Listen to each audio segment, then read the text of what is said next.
할렐루야, 좋은 아침입니다. 하나님께서 오늘 또 우리에게 좋은 날을 주시고 새 날을 주신 것을 진심으로 감사드립니다. 들려오는 찬양처럼 아침 안개 눈알 가리듯 우리의 마음과 우리의 심령을 힘들게 할 때가 있습니다. 그때 엘리야에게 미세한 음성으로 찾아오신 하나님께서 우리에게 말씀하십니다. 내가 너를 사랑하노라. 아무것도 염려하지 말라. 라고 말씀하십니다. 오늘 하루도 아무것도 염려하지 말고 오직 모든 일에 기도와 간구로 하나님께 간구함을 통해서 우리의 마음과 생각을 다스리시는 하나님의 영광을, 하나님의 은총을 보기를 원합니다. 오늘 말씀을 보도록 하겠습니다. 우리 말씀은 열왕기 하 2장 19절에서 25절 말씀을 보도록 하겠습니다. 그 성읍 사람들이 엘리사에게 말하되 우리 주인께서 보시는 바와 같이 이 서금의 이치는 좋으나 물이 나쁨으로 토산이 익지 못하고 떨어지나이다. 엘리사가 이르되 새 그릇에 소금을 담아 내게로 가져오라 하매 곧 가져온지라. 엘리사가 물 근원으로 나아가서 소금을 그 가운데 던지며 이르되 여호와의 말씀이 내가 이 물을 고쳤으니 이로부터는 다시는 죽음이나 열매 맺지 못함이 없을지니라 하셨느니라 하니 그 물이 엘리사가 한 말과 같이 고쳐져서 오늘에 이르렀더라. 엘리사가 거기서 베델로 올라가더니 그가 길에서 올라갈 때 작은 아이들이 성읍에서 나와 그를 조롱하여 이르되 대머리여 올라가라 대머리여 올라가라 하는지라. 엘리사가 뒤로 돌이켜 그들을 보고 여호와의 이름으로 저주하며 곧 수풀에서 암곰 둘이 나와서 아이들 중에 42명을 찢었더라. 엘리사가 거기서부터 갈멜산으로 가고 거기서 사마리아로 돌아왔더라. 아멘.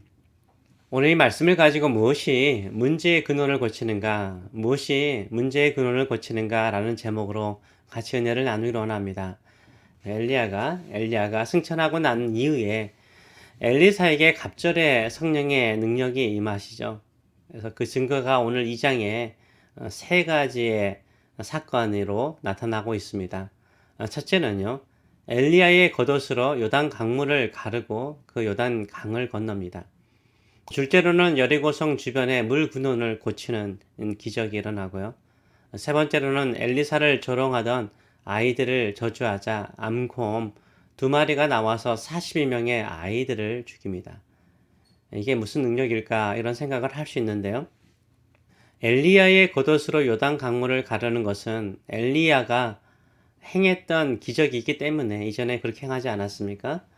엘리야에게 임하신 성령께서 엘리사에게도 임하신 증거인 거죠.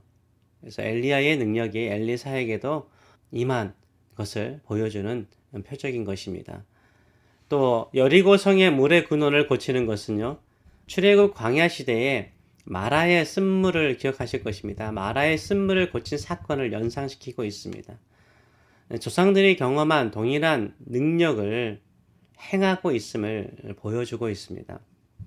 세 번째, 엘리사를 향하여 대머리에 올라가라 이렇게 조롱하는 아이들의 죽음은요, 모세의 권위를 도전했던 사람들이 죽임을 당하는 것을 연상시켜 주는 거죠. 그래서 하나님께서 세우시고 기름 부으신 자를 조롱하고 무시하면 어떤 위험이 있는가를 보여주고 있는 것입니다. 먼저 물 근원을 고친 기적을 잠깐 보기를 원합니다. 19절의 말씀을 보게 되면 그 성읍 사람들이 엘리사에게 말하되 우리 주인께서 보시는 바와 같이 이 성읍의 위치는 좋으나 물이 나쁨으로 토산이 익지 못하고 떨어지나이다 라고 말을 하고 있습니다. 여리고성의 위치는 참 좋은 위치에 있었습니다. 근데 물이 나빠서 과일들이 익지 않고 떨어져 버리는 것입니다. 그리고 나무가 죽는 것입니다.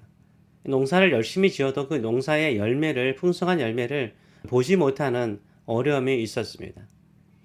다른 성경 번역을 보게 되면은 토산이 익지 않고 떨어지는 것을요, 임신하지 못하고 유산하는 것으로, 자녀들을 가지기도 힘들고 유산하는 것, 그 물이 영향을 미친 것으로 이야기를 하고 있습니다. 우리 인생도 이와 비슷한 것 같습니다. 우리가 사는 동네가 좋아요. 위치도 좋습니다. 비즈니스 하는 사람에게는 비즈니스 목이 좋아요.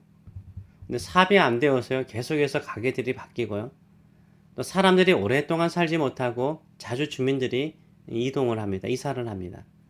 자녀들이 계속해서 어려움 중에 있거나 또 그렇게 형통하지 못해요.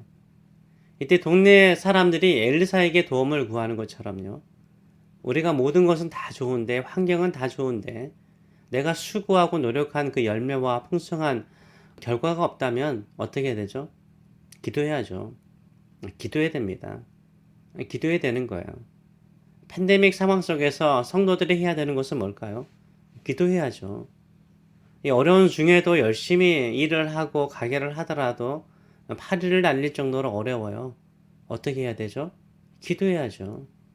하나님께 기도해야죠. 엘리사보다 더 크신 하나님이 우리 앞에 계시는데 하나님께 기도하시는 저와 여러분 되시길 축원합니다. 우리가 아무리 수고해도 열매가 없거나 일찍 떨어져서 우리의 수고가 헛되이 된다면 하나님께 도움을 구하시는, 하나님의 은혜를 구하시는 저와 여러분 되시길 축원합니다. 그러면 하나님께서 모든 것을 고치시고 새롭게 하여 주실 줄 믿습니다. 이때 엘리사는 여리고성 사람들에게 무엇을 요구합니까? 20절에서 21절의 말씀을 보게 되면 이렇게 엘리사가 말합니다. 엘리사가 이르되 새 그릇에 소금을 담아 내게로 가져오라 하매 곧 가져온지라. 엘리사가 물 근원으로 나아가서 소금을 그 가운데 던지며 이르되 여호와의 말씀이 내가 이 물을 고쳤으니 이로부터 다시는 죽음이나 열매 맺지 못함이 없을지니라 하셨느니라 하니 라고 말하고 있습니다. 새 그릇에 소금을 담아 오라 라고 명령하죠. 물 근원으로 가서 소금을 그 가운데 던졌습니다. 그래서 물이 달라진 거죠. 물이 고침을 받은 겁니다. 새 그릇은 무엇을 의미할까요? 새 포도주는 새 부대에 넣어야 된다라고 우리 예수님께서 말씀하셨습니다. 새 그릇은 새로운 믿음을 가진 사람들을 말하는 거죠. 기적은 새로운 믿음, 하나님을 신실하게 믿는 새로운 믿음을 가진 자에게 일어나는 것입니다. 소금은 내기를 보게 되면 제단에 드리는 제물이었습니다. 귀한 것이요, 또 소금은 거룩함을 의미하는 것입니다. 너희가 세상에 소금이라 할 때는 짠맛을 내는, 변하지 않는 맛을 내는 의미도 있지만 거룩의 의미가 일차적으로 있는 것입니다. 우리가 새로운 믿음을 가진 거룩한 사람이 될 때요, 그 마음을 가지고 나아갈 때요, 우리 인생의 쓴물을 단물로 만드시는 기적이 일어나는 거예요. 우리가 새로운 마음을 가지고 새 믿음을 가지고 거룩을 담고 나갈 때, 그 거룩이라는 것은 하나님을 사랑하는 마음이죠.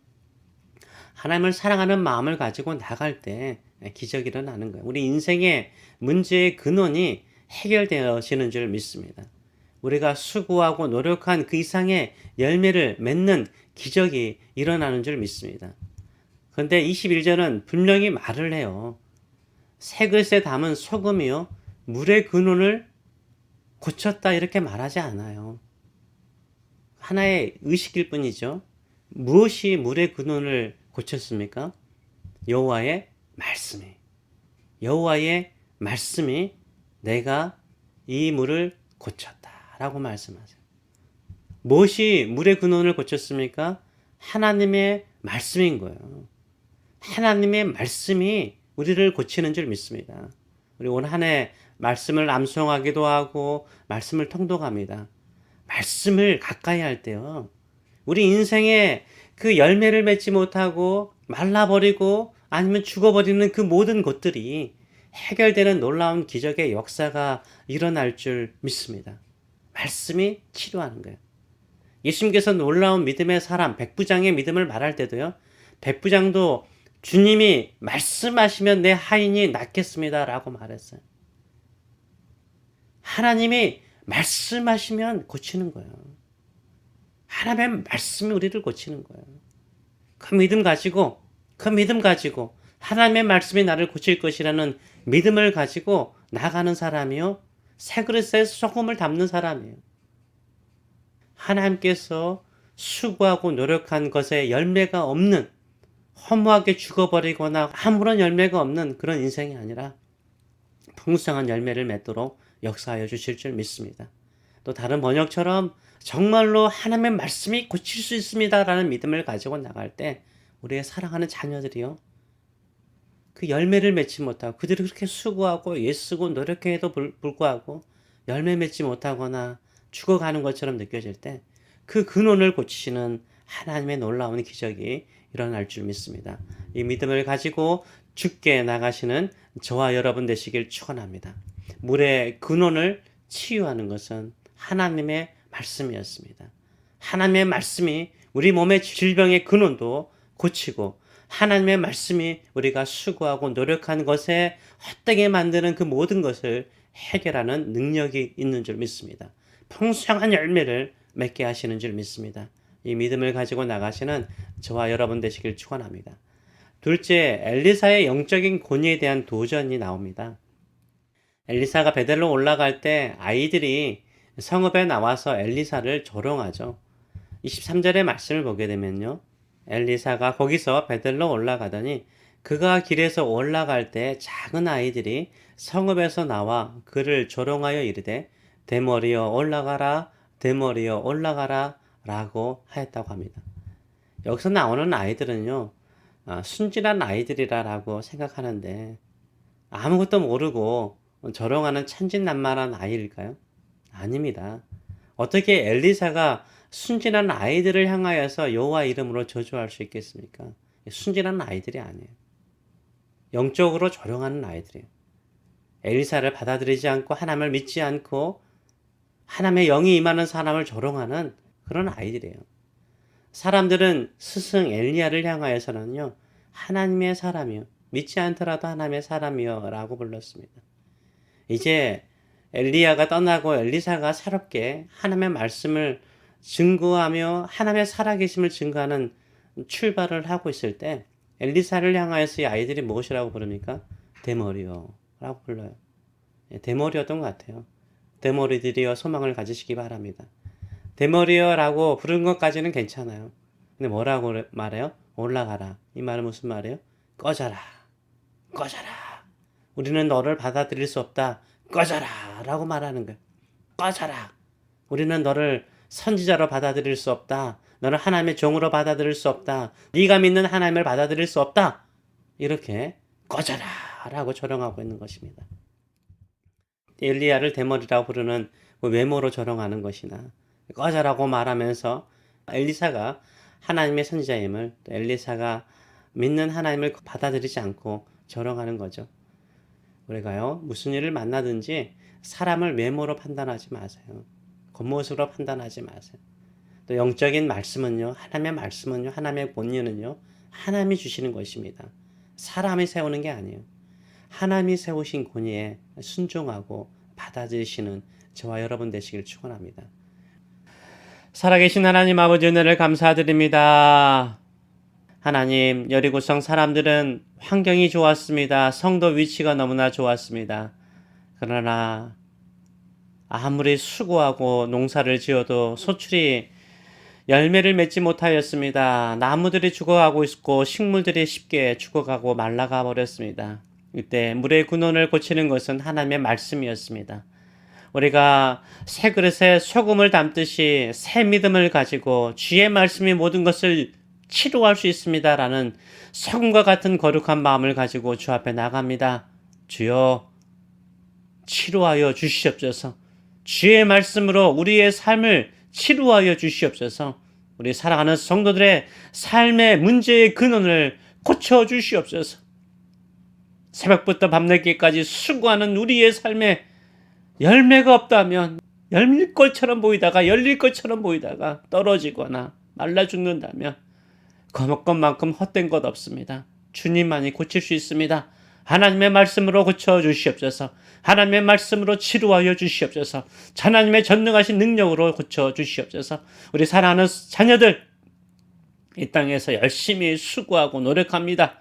하나님 그들에게 수고의 열매, 노력의 열매를 얻도록 더 풍성하게 얻도록 은혜를 베푸시고 축복하여 주시옵소서. 성도들의 질병을 고치소서. 그 몸의 질병의 근원을 치료하여 주셔서 주께서 치료하였느니라 라는 말씀 그대로 받아들이게 하여 주시고 그러해서 고침받는 놀라운 기적의 역사가 일어날 수 있도록 은혜 도하여 주시옵소서. 감사드리며 예수님의 이름으로 기도합나이다. 아멘.